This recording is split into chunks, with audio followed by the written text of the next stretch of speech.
في القرآن المجيد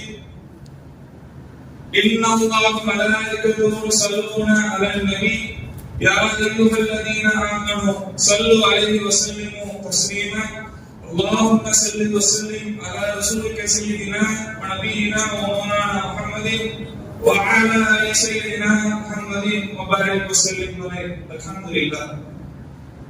وقال الله تعالى في القرآن الكريم اقرأ باسم ربك الذي خلق. وقال نبينا صلى الله عليه وسلم طلب العلم فريضة على كل مسلم ومسلمة أو كما قال عليه الصلاة والسلام. புகழும் புகழ்ச்சியும் பசிக்கின்ற மனிதனுக்கு ருசிக்கின்ற உணவை அளித்து ரசிக்கின்ற அல்லாஹ்விற்கு எல்லாம் புகழும் உரித்தாகட்டுமாக. மேலும் அவனுடைய அன்பும் அருளும் நமது நாயகம் நறுமணத்தின் நாயகம் ஈரோக சர்தார் மக்கத்து ராஜா மதினத்து ராஜா நிபெருமான முத்து முஹம்மது நபி ஸல்லல்லாஹு அலைஹி வஸல்லம் அவர்களின் மீதும் அவர்களுடைய வாழ்க்கையை சற்று பிசாமல் பின்பற்றி வாழ்ந்து வந்த உத்தம சத்திய சஹாபாக்கள் தாபிஈன்கள் தபா தாபிஈன்கள் நாதாக்கள் சுஹதாக்கள் வலிமார்கள் இன்னும் குறிப்பாக ஏழைகளுடைய திருநாள் என்று சொல்லக்கூடிய இந்த ஜும்மாவுடைய மஜ்லிஸில் அமர்ந்திருக்கும் நாம் நம் அனைவரின் மீதும் அல்லாஹ்வுடைய அன்பும் அருளும் என்றென்றும் குன்றினாமல் நிலவட்டுமாக. ஆமீன். இஸ்லாத்தின் காணிக்கையான இதய கணித ஸலாத்தினை பதில் எதிர்பார்ப்பதாக கூறுகிறேன். அஸ்ஸலாமு அலைக்கும் வரஹ்மத்துல்லாஹி தஆலா வபரகாத்துஹு. அல்ஹம்துலில்லாஹ். அல்லாஹ்வுடைய ஒரு மாபெரும் கருணை. அல்லாஹ் சுப்ஹானஹு வ தஆலா நம்மை முஸ்லிம்களாகவும் முஃமின்களாகவும் படைத்திருக்கிறான். அது மட்டுமில்லாமல் பல நபிமார்கள் கேட்டும் கிடைக்காத, பல நபிமார்கள் எவ்வளவு துவா கேட்டும் கிடைக்காத உம்மத்தாக இருக்கக்கூடிய உம்மத்து முஹம்மதியாவில் அல்லாஹ் சுப்ஹானஹு வ தஆலா நாம் கேட்காம அல்லாஹ் சுப்ஹானஹு வ தஆலா இருக்க செய்திருக்கிறான். அது மட்டுமில்லாமல் இந்த புனிதமிக்க இந்த நாளன்று, இந்த புனிதமிக்க இந்த நேரம் அன்று அல்லாஹ்வை பற்றியும் அவனுடைய ரசூலை பற்றியும் அவனுடைய தீனை பற்றியும் கேட்கக்கூடிய நசீபை அல்லாஹ் சுப்ஹானஹு வ தஆலா நமக்கு தந்திருக்கிறான். இதற்காக நாம் அல்லாஹ்விடம் அதிகமாக நன்றிகளை செலுத்த வேண்டும். அல்ஹம்துலில்லாஹ் ஹம்தன் கஸீரன் தய்யிபன் முபாரக்கன் ஃபீ. அல்ஹம்துலில்லாஹ். அன்பார்ந்த அல்லாஹ்வின் நல்லடியார்களே, இன்றைய காலகட்டத்தில் இஸ்லாமியர்களுடைய அந்த மனநிலை கல்வியுடைய விஷயத்தில் எவ்வாறு இருக்கிறது என்று சொன்னால், கல்வி என்று சொன்னால் இரண்டாக பிரிக்கிறார்கள். ஒரு கல்வி மார்க்க கல்வி, மற்றொரு கல்வி உலக கல்வி. உண்மையிலேயே மார்க்க கல்வி அப்படின்ற ஒரு விஷயம் இருக்கா, உலக கல்வி அப்படின்ற ஒரு விஷயம் இரண்டாக பிரிக்கப்பட்டுள்ளதா? மார்க்கத்தை பற்றியும் ஞானத்தை பற்றியும் தெரியக்கூடியது மார்க்க கல்வி. இந்த உலகத்தில் என்னென்ன கல்விகள் கற்றோமோ, அகாடமிக் ஸ்டடிஸா இருக்கட்டும், ஸ்கூல் படிப்பாக இருக்கட்டும், காலேஜ் படிப்பாக இருக்கட்டும், டிகிரி போன்றதாக இருக்கட்டும், இது அனைத்தும் உலக கல்வி என்று கருதப்படுகிறது.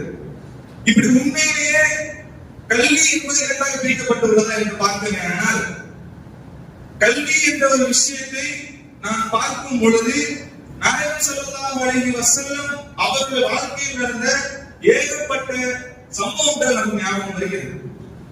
அப்படிதான் ஒருவே நாயகம் ஸல்லல்லாஹு அலைஹி வஸல்லம் அவர்களுக்கும் குறைஷிகளுக்கும் ஒரு ஒப்பந்தம் வந்தது. அதுதான் ஹுதைபியா ஒப்பந்தம். நமக்கு எல்லாம் தெரிஞ்ச சம்பவம் தான். இதுதான் நாயகம் ஸல்லல்லாஹு அலைஹி வஸல்லம் சஹாபாக்களோடு ஹஜ் செய்ய வரக்கூடிய நேரத்தில் புனிதமிக்க மக்கா ஸ்தலத்தை பார்க்கணும் வந்து கொண்டிருந்தாங்க. அப்ப குறைஷிகள் அவங்க உள்ள விடல. முஸ்லிம்களுக்கு காபத்துல்லாஹ் இடம் கிடைக்கவில்லை அப்படின்னு என்ன பண்ணிட்டாங்க குறைஷிகள், அவங்க விடல. அந்த நேரத்தில் ஒரு ஒப்பந்தம் வைக்கிறாங்க. அது ஹுதைபியா ஒப்பந்தம். அந்த ஹுதைபியா ஒப்பந்தம் என்று கிட்டத்தட்ட அலிரலியல்லாஹு அவர்கள் அந்த கடிதத்தை எழுதுகிறார்கள். ஒரு சில நிபந்தனை சொல்லுகிறார்கள் குறைஷிகள். இந்த விஷயங்கள்லாம் இருக்கணும். எங்கள்ல இருந்து யாரெல்லாம் முஸ்லிம்களாக அங்க வந்தாலும் திருப்பி எங்களுக்கு கொடுத்துடணும். இப்படின்னு கிட்டத்தட்ட ஏகப்பட்ட ஒப்பந்தங்கள் குறைஷிகள் ரசூலுல்லாஹி ஸல்லல்லாஹு அலைஹி வஸல்லம் அவர்களிடம் சொல்லிட்டு இருந்தாங்க. அப்ப அந்த கடிதத்துல அலிரலியல்லாஹு அவர்கள் எழுதி கொண்டே வருகிறார்கள். இறுதியாக கடிதம்னு ஒரு ஃபார்மேட் இருக்குல்ல, கடிதம்னு ஒரு ஃபார்மேட் இருக்கும். அந்த யார் எழுதுறாங்களோ அவங்களோட பேரு, யார் இந்த கூட்டத்துல தலைவரோ அவங்களோட பேரு அப்படிதான் இருக்கும்.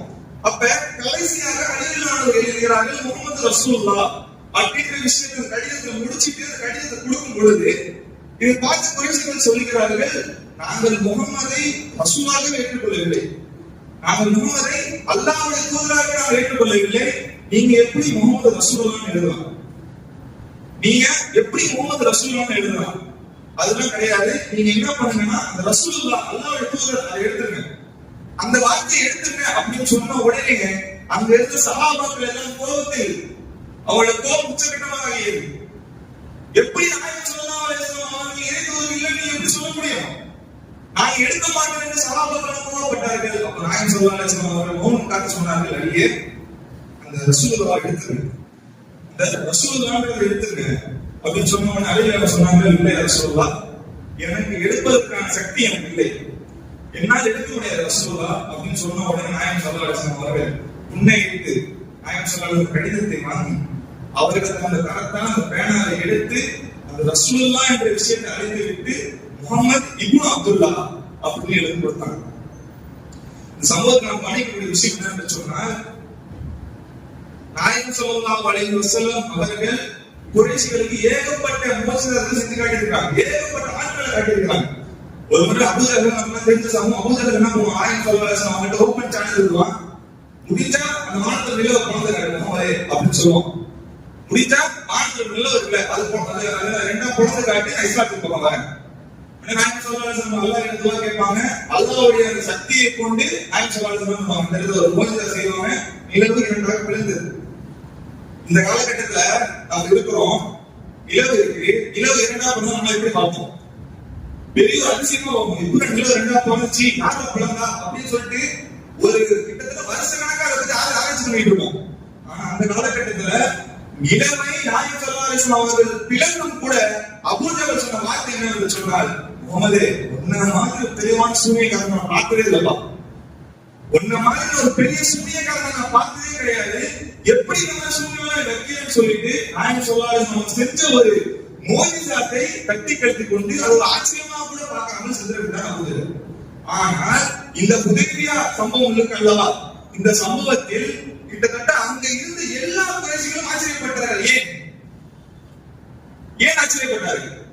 அவர்கள் மனதில் ஓடக்கூடிய ஒரு விஷயம் தான், சிறு வயதிலே இருந்தே ஆடு வைத்துக் கொண்டிருக்கும் ஒரு நபர், சிறு வயதிலே இருந்தே கல்வி என்ற விஷயத்தை கற்காத ஒரு நபர், சிறு வயதிலே இருந்தே புத்தகம் என்ற விஷயத்தை தொடாத ஒரு நபர் முஹம்மது எப்படி இந்த அப்துல்லா என்று எழுதினார், எப்படி இப்னு அப்துல்லா என்று எழுதினார், எப்படி அவருடைய நாவுகளில் இருந்து குர்ஆனுடைய வசனங்கள் வருகிறது.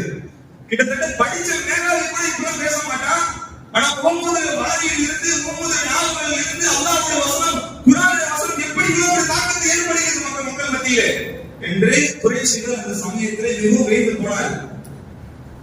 அன்பான அல்லாஹ் நபி அப்படின்னு சொன்னா நாயகம் ஸல்லல்லாஹு அலைஹி வஸல்லம் அவர்களோட அந்த கல்வி, நாயகம் ஸல்லல்லாஹு அலைஹி வஸல்லம் அவருடைய இல்மு இந்த இடத்தில் எவ்வளவு மிகப்பெரிய ஆச்சரியத்தை ஏற்படுகிறது என்று நாம் சிந்தித்து பார்க்க வேண்டும். அதுக்கு நாயகம் ஸல்லல்லாஹு அலைஹி வஸல்லம் அவர்களிடம் முதலாக ஜிப்ரீல் அலைஹிஸ்ஸலாம் வந்தவுடன் அவர்கள் சொன்ன வார்த்தை இக்ரா, இக்ரா, நபியே படிங்க, ஓதுங்க, படிச்சு தெரிஞ்சுக்கோங்க அப்படின்னு ஜிப்ரீல் அலைஹிஸ்ஸலாம் வந்த உடனே இக்ரா அப்படின்ற வார்த்தை சொன்னாங்க. இந்த இக்ரா என்ற வார்த்தையை நாம் ஆழமாக பார்த்தோமே ஆனால், அந்த வார்த்தையின் அர்த்தத்தை பார்த்தோமே ஆனால் அதுக்கு ஒரு சம்பவம் நிகழ்வுக்கு வருகிறது. கிட்டத்தட்ட 10 போர்க்களம் 310 சஹாபாக்கள் நோன்பு வைத்த நிலையில் நமக்காக போரிட்டு இஸ்லாத்தை ஜெயிக்க வைத்தார்கள். அந்த சமயத்திலே குறைஷிகள் கைதிகளாக பிடிக்கப்படுகிறார்கள், பிணை கைதிகளாக பிடிக்கப்படுகிறார்கள். நமக்கெல்லாம் தெரிஞ்ச சம்பவம் தான். இன்னைக்குள்ள காலகட்டத்தில் ஒரு நாட்டில இருந்து இன்னொரு நாட்டுல ஒரு பிணை கைதியா பிடிக்கப்பட்டா அவனோட நிலைமை என்னன்னு இந்த இருக்கக்கூடிய சோசியல் மீடியாவா இருக்கட்டும், சமூக வலைதளத்தில் நம்ம பார்க்க முடியும். அப்படியே அந்த பிணை கைதிகளை பிடிச்சிட்டு வந்த உடனே நாயகம் ஸல்லல்லாஹு அலைஹி வஸல்லம் ஒரு மஷ்வரா செய்றாங்க சஹாபாக்கள் கிட்ட, இவங்களுக்கு என்ன பண்ணலாம் அப்படின்னு சொன்ன உடனே அபூபக்கர் சித்திக் ரலியல்லாஹு அன்ஹு சொன்னார்கள், ரசூலுல்லாஹ் இவங்களை மன்னிச்சு விட்டுருவோம், மன்னிச்சு விட்டுருவோம், அவங்க மனுஷங்க தானே, அவங்க பாவம் செய்ய முடியுங்க, மன்னிச்சு விட்டுருங்க ரசூலுல்லாஹ் அப்படின்னு சொன்ன உடனே இதற்கு அப்படியே நிகராக உமர் ரலியல்லாஹு அன்ஹு வந்தார்கள். உமர் ரலியல்லாஹு அன்ஹு பார்த்தார்கள், அந்த கூட்டத்திலே உமர் ரலியல்லாஹு அவர்களுடைய சொந்தக்காரன் முதல்ல நிக்கிறான். உமர் ரலியல்லாஹு அவர்களுடைய சொந்தக்காரன் குறைஷி கூட்டத்துல ஒரு ஆள் நிக்கிறான். உமர் ரலியல்லாஹு அவனை பார்த்துட்டு சொன்னாங்க, யா ரசூலுல்லாஹ், இந்த குறைஷி கூட்டத்தில் இருக்கும் அவர்கள் எத்தனையோ பேர் நம்ம சஹாபாக்களுடைய சொந்தக்காரங்க எல்லாம் இருப்பாங்க. யார் யாரெல்லாம் நம்ம சஹாபாக்களுடைய சொந்தக்காரர்களோ அவங்க எல்லாம் குறைஷி கூட்டத்துல சொந்தக்காரர் இருக்காங்க தெரியுமா, அவங்க எல்லாம் போயிட்டோம், பனிஷ்மெண்ட் கொடுத்துருக்கோம். என்னோட சொந்தக்காரன் முதலே தான் நிக்கிறான்.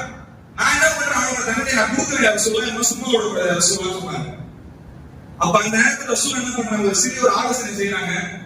ஆலோசனை செஞ்சுட்டு என்ன பண்றாங்கன்னா, அந்த கைதிகள் சொல்றாங்க, ஒண்ணு நீங்க பிணைத்தொகை ஒரு அமௌண்ட் இருக்கு, அதை நீங்க என்ன பண்ணுங்க, கொடுத்துட்டு நீங்க விடுதலை ஆயிப்போம்.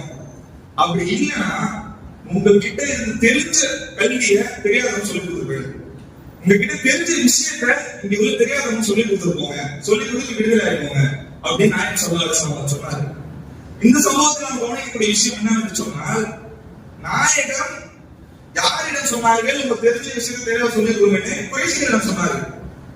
இப்ப இந்த சமயத்துல மார்க்க கல்வி ஒண்ணு, உலக கல்வி ஒண்ணு அப்படின்னு பிரிச்சு பார்த்தோமே, ஆனால் குறைஷிகளிடம் என்ன மார்க்க கல்வி இருக்கும், குறைஷிகளிடம் என்ன மார்க்கம் இருக்கும், அவர்கள் இஸ்லாத்தின் பக்கம் வரவில்லை, அல்லாஹ் என்றால் யாரும் தெரியாது, ரசூல் என்றால் யாரும் தெரியாது, அவர்கள் இஸ்லாத்துக்கே வரவில்லை. அப்ப அவங்க கிட்ட என்ன கல்வி இருக்கும்? நாயகம் ஸல்லல்லாஹு அலைஹி வஸல்லம் சிந்தித்த விஷயம் என்னன்னு சொன்னாங்க, அந்த நேரத்தில் குறைஷிகளிடம் வியாபாரம் திறன் இருக்கிறது, மொழிபெயர்க்கும் திறன் இருக்கிறது, அவர்களுடைய யுக்திகள் மிகவும் பயங்கரமாக இருக்கும் அப்படின்னு நாயகம் ஸல்லல்லாஹு அலைஹி வஸல்லம் இந்த இடத்துல சொன்ன விஷயம் கல்வியை கற்றுக்கொடுங்க அப்படின்ற விஷயம் தவிர நீங்க மார்க்க கல்வி சொல்லிக் கொடுங்கன்னு சொல்லல. ஏன்னா குறைஷிகளுக்கு மார்க்க கல்வி தெரியாது. அம்மா நல்லா இந்த சம்பவத்தின் மூலமா நாம் தெரிந்து கொள்ளக்கூடிய விஷயம் நாயகம் ஸல்லல்லாஹு அலைஹி வஸல்லம் அழகா சொல்லுவாங்க, தலபுல் இல்மி ஃபரீதத்துன் அலா குல்லி முஸ்லிமின் முஸ்லிமத்தின். கல்வி கற்பது ஒவ்வொரு ஆணுக்கும் ஒவ்வொரு பெண்ணுக்கும் கட்டாய கடமைன்னு சொன்னாங்க. எப்படி தொழுவது கடமையோ, எப்படி நோன்பு வைப்பது கடமையோ, அதே போன்று ஒரு நபர் ஒரு ஆணாக இருக்கட்டும் பெண்ணாக இருக்கட்டும் அவரை படிப்பது கண்டிப்பாக கட்டாய கடமை நாயகம் ஸல்லல்லாஹு அலைஹி வஸல்லம் சொல்லிக்கிறாங்க. ஆனால் இன்றைய சூழ்நிலையை பார்த்தோம்னா உலக கல்வி ஒருவன் படிக்கிறானா அவனுக்கு மார்க்க கல்வி தேவையில்லை, மார்க்க கல்வி ஒருவன் படிக்கிறானா அவன் உலக கல்வி படிக்க வேணாம் அப்படின்ற ஒரு மனநிலையில எல்லா இஸ்லாமியர்களும் இருந்து கொண்டு இருக்கிறோம். கிட்டத்தட்ட இந்த விஷயத்தை பத்தியே பல ஊர்களில் பல பள்ளிகளில் சும்மா பயணம் பேசுறாங்க. ஆனா அல்ஹம்துலில்லாஹ் அல்லாஹ்வுடைய மாபெரும் கிருபை, அல்லாஹ் நம்ம ஊர்ல இருக்கிற பள்ளிகள்ல அல்லாஹ் சுப்ஹானஹு வ தஆலா கல்விக்கு மிகப்பெரிய முக்கியத்துவத்தை நம்ம ஊர் பள்ளிகள்ல வாங்கி கொண்டு இருக்கு. ஒவ்வொரு அசத்துறைகளும் நாம் பார்த்து கொண்டு இருக்கிறோம். மாணவர்கள் நின்று ஓத விஷயமாக இருக்கட்டும், வருஷம் மாணவர்கள் அணுகுமுறையாக இருக்கட்டும், நம்மளாம் பார்க்கும் பொழுது அந்த சகாபாக்கள் இந்த காலகட்டத்தில் இருந்த மாணவர்களை போட்டு நமக்கு அந்த உணர்வு வருகிறது. அந்த அளவுக்கு நம்மளுடைய ஊரில் பள்ளிகளாக இருக்கட்டும் கல்விக்கு முக்கியத்துவம் கொடுக்கிறார்கள். அல்லாஹ் சுப்ஹானஹு வ தஆலா இந்த பணியை மென்மேலும் அதிகப்படுத்தி தருவாங்க. இதே போன்று நிறைய மாணவர் செல்வங்களை உருவாக்க ஒரு நசீபை அல்லாஹ் சுப்ஹானஹு வ தஆலா நம்மளுடைய ஊர்களில் நம்ம பள்ளிகளில் தந்தது பெருமானார்.